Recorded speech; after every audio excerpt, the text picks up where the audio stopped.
Okay, welcome everybody. Welcome to the Pacific East Coast Property Focus. Apologies for the technical delay and issues we had earlier today. We had a little bit of an issue with the service provider that we use over in the US. We think it might have been the Trump-Biden speeches getting in the way of the debate, I'm not sure. I'm joined here today by Tim Forrester. We're up here in Hi, Brisbane. everyone. We're in the AREA office to bring this presentation to you with our market update. And then Tim will be joining me later on to give you a first-hand look at the next release we'll be doing with the AREA Property Group as well. So thank you, Tim. Look forward to having you back shortly. So again, to start off, the usual disclaimer, obviously property is not a financial product, but still when you're looking at the property market or investments, you should be seeking independent financial advice, legal advice, all those sorts of things. The introduction again about Pacific East Coast, our company. We've been in this market now for over 40 years, 42 years we've been doing it. If you want to get an indication of just how long we've been involved in the market, that was our first off-the-plan project that we did in May 1978 up on the hill in Cronulla, just looking over Cronulla Beach. So for all the ups and downs in the markets, recessions, all those sorts of things, we've been through it and seen it all. This is our head office down in Melbourne on the right-hand side there. Our property business came out of our accounting practice originally, so we're accountants that got into property, which I think is a big point of difference. We've now done over $4.5 billion worth of property, direct property to investors through other accountants and financial planners.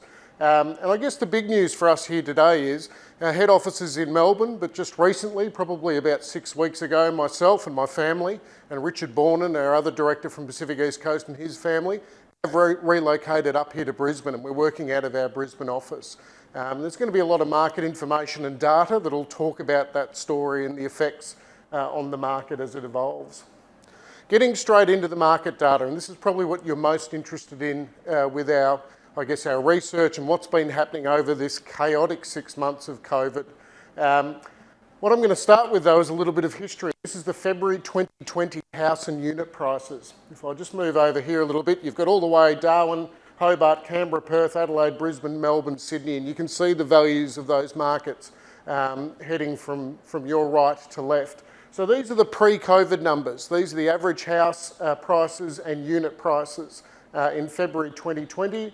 And these are the post-COVID prices. These are August. We haven't got the September figures that have come out from CoreLogic as yet. And if I just switch back and forth between those, there's no big deal. There's some ups. Some markets have improved. Canberra, obviously, with its security of employment's done really well. Even Perth started to have a bit of a rebound. If I go back to February, you can see the Sydney market has come off a little bit. The Melbourne market's come off a little bit. What we see in the mass media and the reporting and the headlines is all about the potential issues, the 30% correction in house prices, the negativity. What I want to show you is the absolute reality of what's been happening in the market.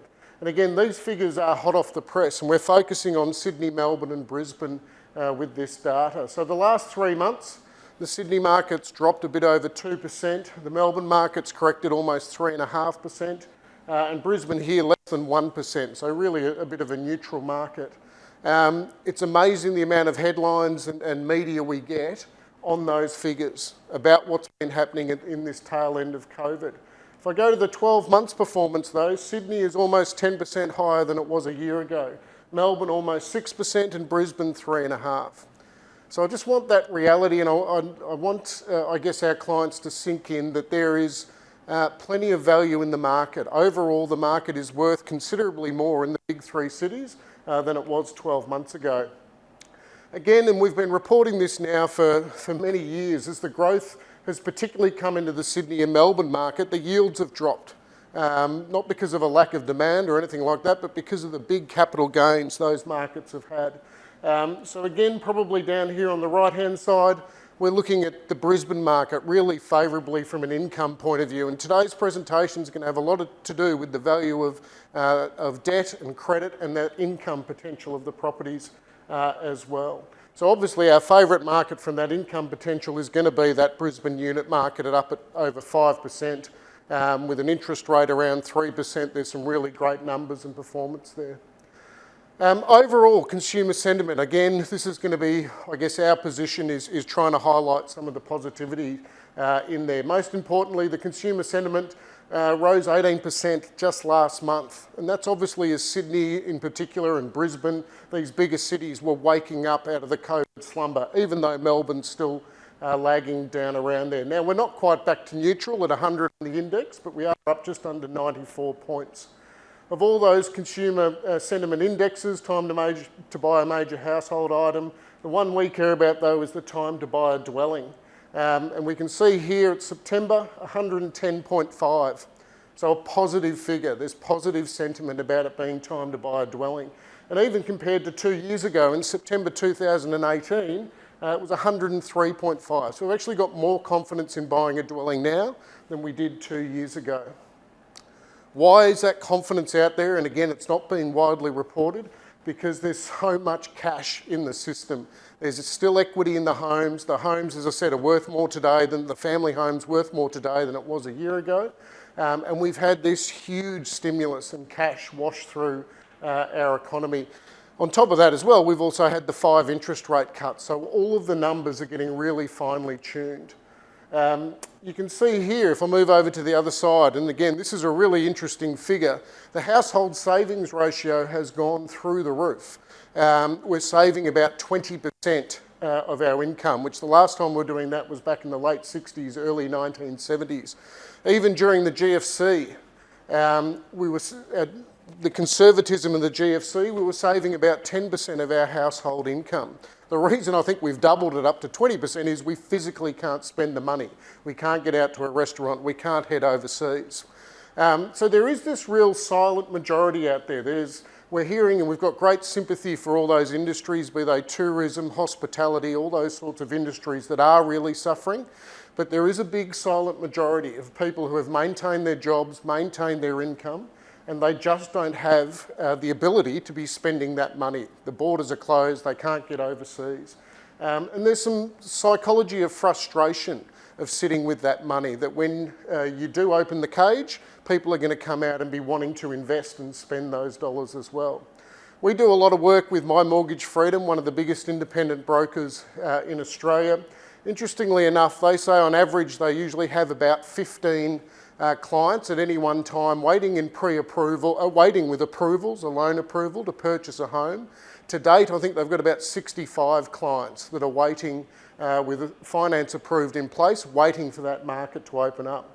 There's been a 71% jump in home loan activity from January through to August, which is the biggest increase we've seen since 2014 as well.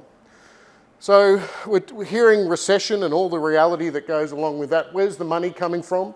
A lot of it is government stimulus. The other big player in the market of actual cash into the system is the is the $33 billion that has been early withdrawals out of the super funds. You can see here, this is the paid out rate at red going up to 35 billion. So this is just from April to August. You could draw out $10,000 early out of your super pre-financial year and another $10,000 post-financial year. If you look at that amount of money that's come out of super, which is the blue line on the graph on the right-hand side, it's significantly more that's come out of just the government stimulus. So the black amount of value there is the job seeker benefit, the grey is the $550 virus supplement, and the $750 economic support payments is in red.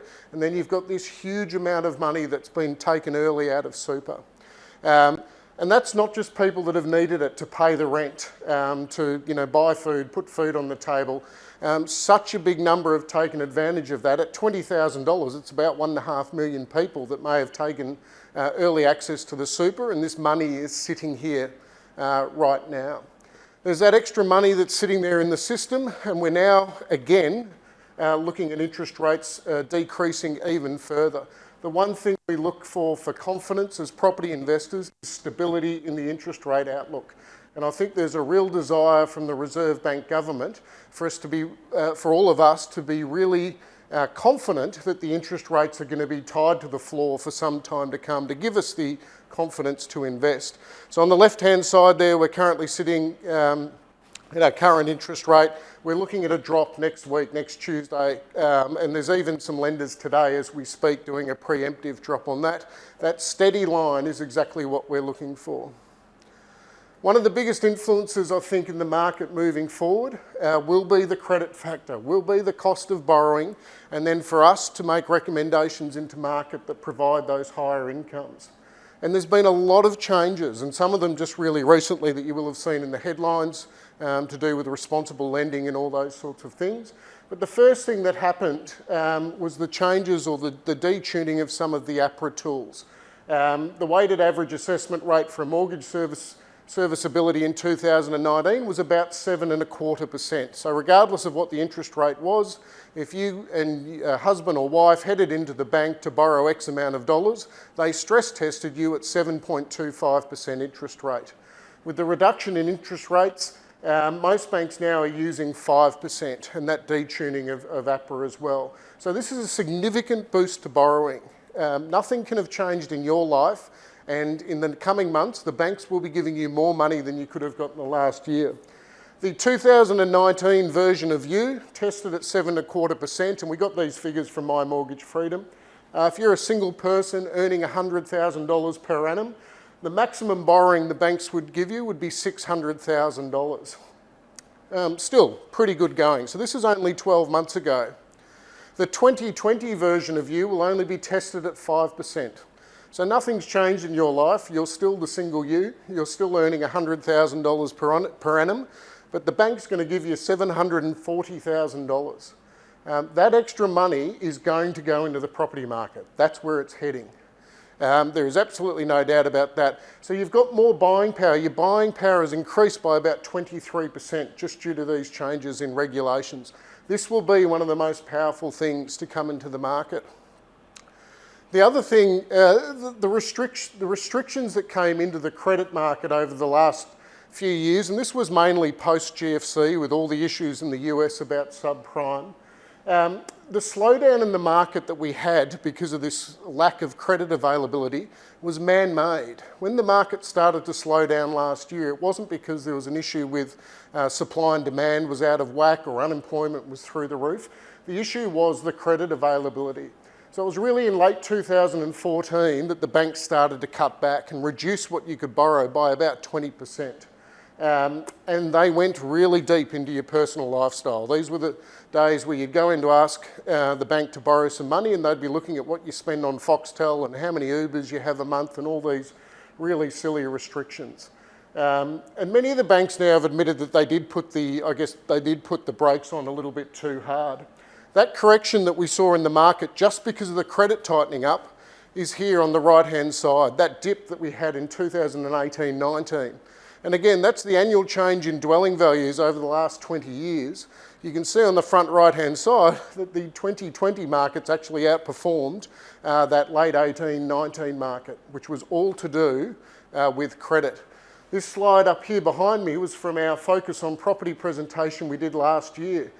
This was sort of my 2 cents, as you can see, and the dot points that we started with. The first one was the environment of restricted credit availability has had the most significant impact on the market. That's what we were talking about this time last year.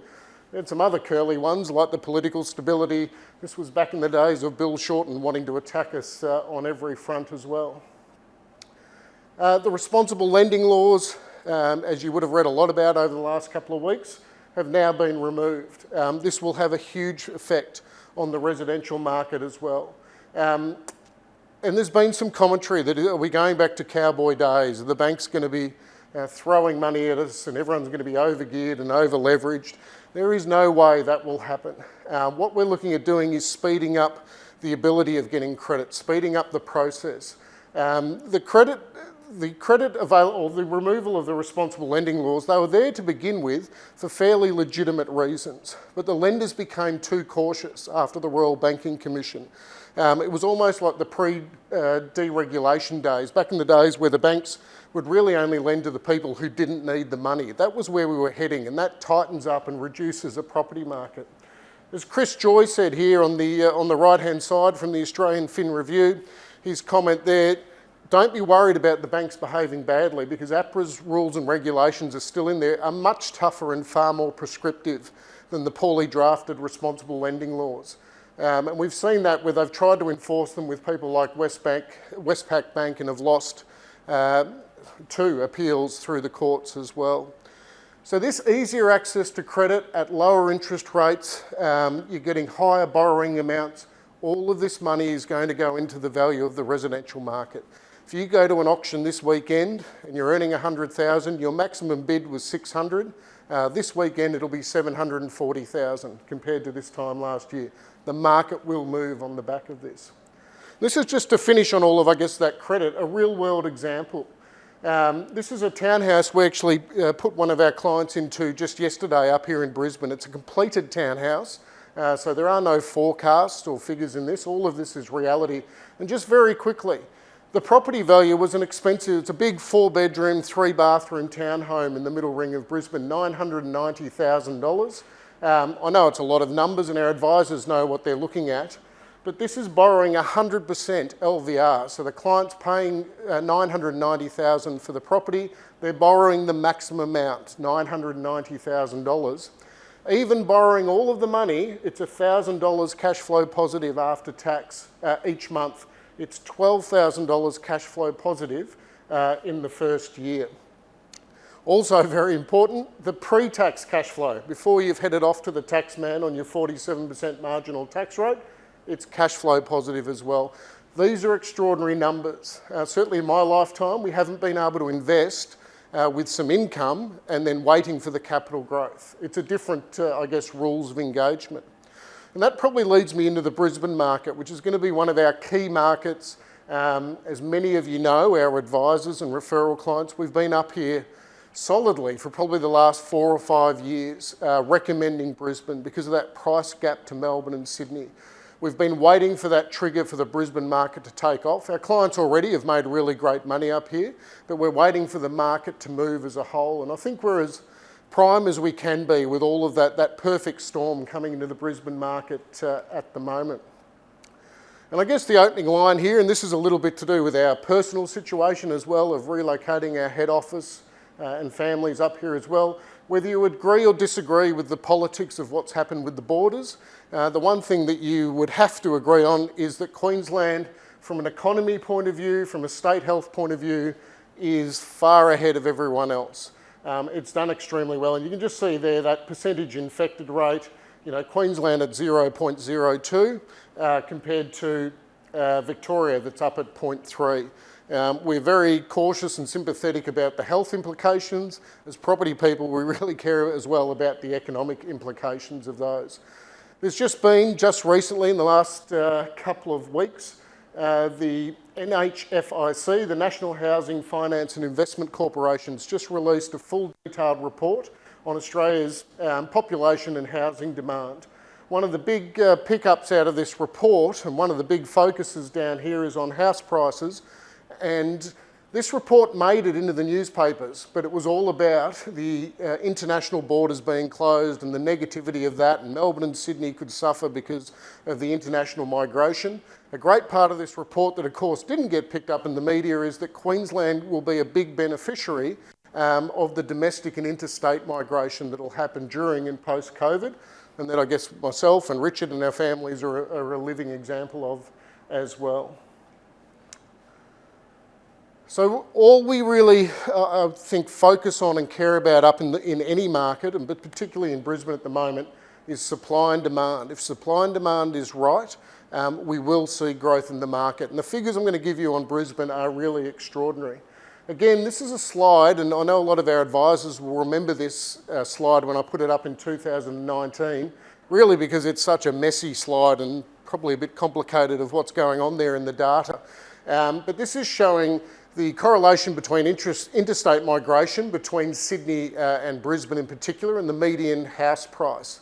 So the gold bars up here were the people that were entering Brisbane. So this is back in '99, and the population growth really boomed in 03, 04. There was lots of people moving out of Sydney and moving into Brisbane.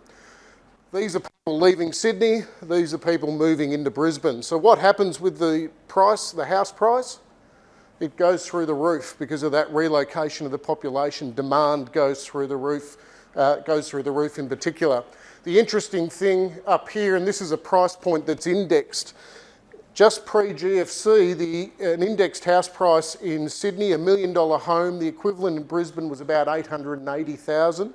As we got out to 2018, this population growth into Brisbane cut off. It slowed down. People weren't leaving Sydney because the economy is so good, the markets were going well. $1 million house in Sydney, the equivalent price point in Brisbane was about $550,000. So there was that great affordability.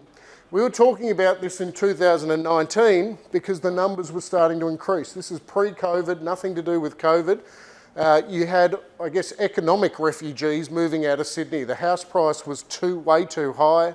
They were moving up for the cost of living, the housing market into Brisbane, and for the first time they had an opportunity to match the job and income that they could get in Sydney and match it up in Brisbane. We now expect this graph to blow up. It will blow up in the COVID period that we're in now. There will be more Melbourne and Sydney people moving into Brisbane. They've already happened. I'm a real life example. But the data we will see on this in 12 and 24 months will far outshine what the peak was back there in the early 2000s. We're starting to see these articles as well. And the media is always reporting on the past. These things are already starting to happen. Simon Pressley, great property researcher, commentary there that 30,000 odd people are expected to leave Melbourne for Brisbane over the next 2 years. Another article recently, the exodus of New South Wales residents to Queensland and the effects it's going to have and the issues it's creating for supply of property up here in Brisbane as well. Back on that bigger graph, in 2019 it was the biggest exodus ever from Sydney to Brisbane. It was 22,100 people. That was the biggest numbers that we'd had leaving Sydney into Brisbane over the last decade. I was at an event with the Lord Mayor of Brisbane about 2 weeks ago where they were talking about numbers of 50,000 people coming from a combination of Melbourne and Sydney and other locations. And this is just a little interesting stat. Movil, which is the biggest furniture moving website, reported 20,000 Victorians look to relocate after stage 4. Now there's probably a lot of stage 4 restrictions. There's probably a lot of emotion in that as well. But the number one quotes they were giving was destination was Brisbane, for the Melbourne people moving up to that Brisbane market. So that is demand. Now we're going to go over to the supply side. So we know there's going to be a great domestic demand up here in Brisbane. From the supply side, apartment completions across Brisbane peaked in 2016-17, and they peaked at about 7,000 plus apartments per annum. The city really only needs 5,000 apartments per annum on average. But since then, completions have fallen by about 50%. In 2021, they're looking to track about a completion of 3,300 apartments, and then it falls off a cliff because of confidence. Developers and bankers are exactly like we are when there's COVID and all these things going on, that the supply and the desire to invest will drop off. Beyond 2021, completions are forecast to continue to fall further. Assuming all currently marketed projects do proceed, which they won't, so everything that's got a display suite or a brochure right now, if every one of those get up, the construction activity will continue to fall to be about 14% of what it was in 2016 in the peak. That's a lot of words. What does it look like in numbers? Here you can see the drama of it. So this is the 2016 peak. So they're actually supplied and delivered to the market in 2016. And 2017. So this is what we need in Brisbane about per annum, 5,100 units. The best stat for us is these 2 big years of supply, the rental vacancy rate in Brisbane dropped in the years after. So we had this over-the-top supply into the market, but the market absorbed it and the vacancy rate actually dropped. Here we are in 2020 for completions and still under construction.